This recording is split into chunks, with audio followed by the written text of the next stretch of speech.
Now when they were coming out of the promised land, they were coming out of the wilderness going into the promised land when they came to Jericho.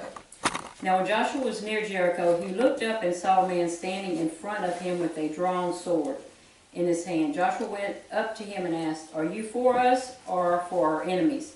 "Neither," he replied, "but as commander of the army of the Lord, I have now come." Then Joshua fell face down to the ground in reverence and asked him, "What message does my Lord have for his servant?" The commander of the Lord's army replied, "Take off your sandals, for the place where you are standing is holy." And Joshua did so. Now the gates of Jericho were securely barred because of the Israelites. No one went out and no one came in. Then the Lord said to Joshua, "See, I have delivered Jericho into your hands along with its kings and its fighting men." Notice they hadn't even went yet, but the Lord's already told them, it's yours. "March around the city once with all the armed men. Do this for 7 days." So he's telling him, we always have to do something, so he's telling them what they have to do. "Have 7 priests carry trumpets of ram's horns in front of the ark. On the 7th day, march around the city 7 times with the priests blowing the trumpets. When you hear them sound a long blast on the trumpets, have the whole army give a loud shout, praise. Then the wall of the city will collapse and the army will go up and everyone straight in." I'm talking about your walls will come down when your praise goes up. All right. The wall of Jericho was so thick that chariots could drive on top of them. So that was a really thick wall. From a human perspective, it looked impossible for them to conquer the city. And I read up on it, and it should have taken months, years to get that wall down because it was so thick. Each of us has our own wall of Jericho in our lives, a place of hopeless defeat we don't think we can conquer. What is your Jericho? Finances, health issues, unsaved loved ones, work issues. The list is endless. The devil wants to put a wall around us to keep us from the abundant life the Lord has for us. When you come to your Jericho, you have 2 choices: to flee or face it. If you flee, it's back to the wilderness you go. But if you face it and do it God's way, the walls will crumble. Amen. Hebrew 11:30, by faith the walls of Jericho fell, after the army had marched around them for 7 days. The number 7 means completion. I thought that was neat. Victory of Jericho came only by faith. They had to have faith to march around that city, and I don't know how, it probably took them all day. A city, it wasn't just small. I looked up some pictures. That was, and the Jericho warriors probably up there on the walls, laughing at them, spitting at them. "Look, y'all, what y'all doing walking around this?" So, but they kept on. They did it every day. God had given the city of Jericho to them before they even began marching around its walls, because that's what it said. It was when the people of God, by faith, followed the commands of God that the walls fell.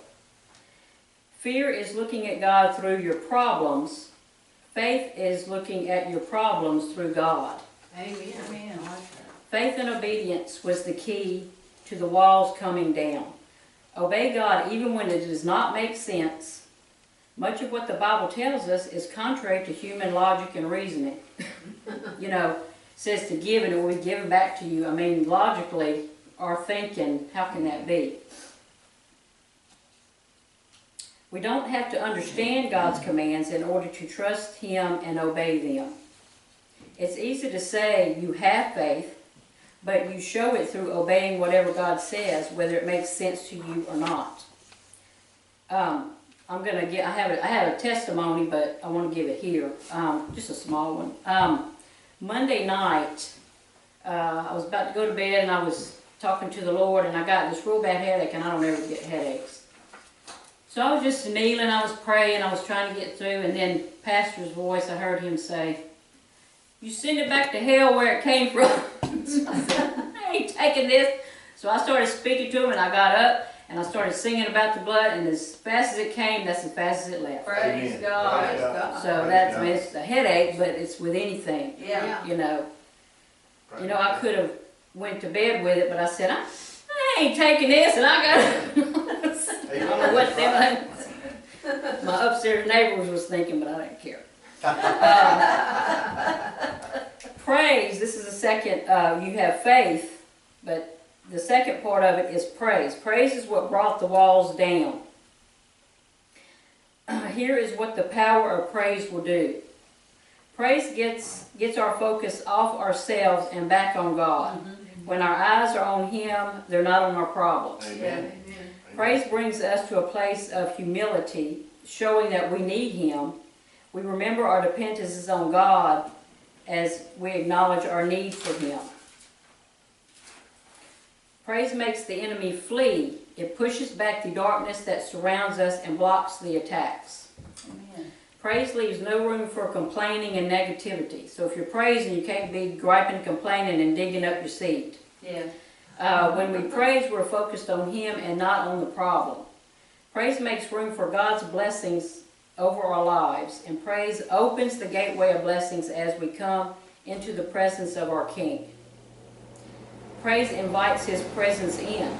God dwells close to us when we praise Him. Amen. Our spirits are refreshed and renewed in His presence. How many of y'all, you just start praising and you feel better? Yeah. Amen. We're strengthened by His peace and refueled by His joy. And praise paves the way for God's power to be displayed when miracles happen. God shakes things up through our praise. Amen. When you are facing a wall of Jericho, remember faith and praise go hand in hand. Amen. So we're going to have to do something, Amen. Amen. you know. And He may, if you're having financial difficulty, He may ask you to give everything in your bank account. And I have heard of people that He's asked to do that. But He will take care of you if He asks you to do that, and you will get a big blessing.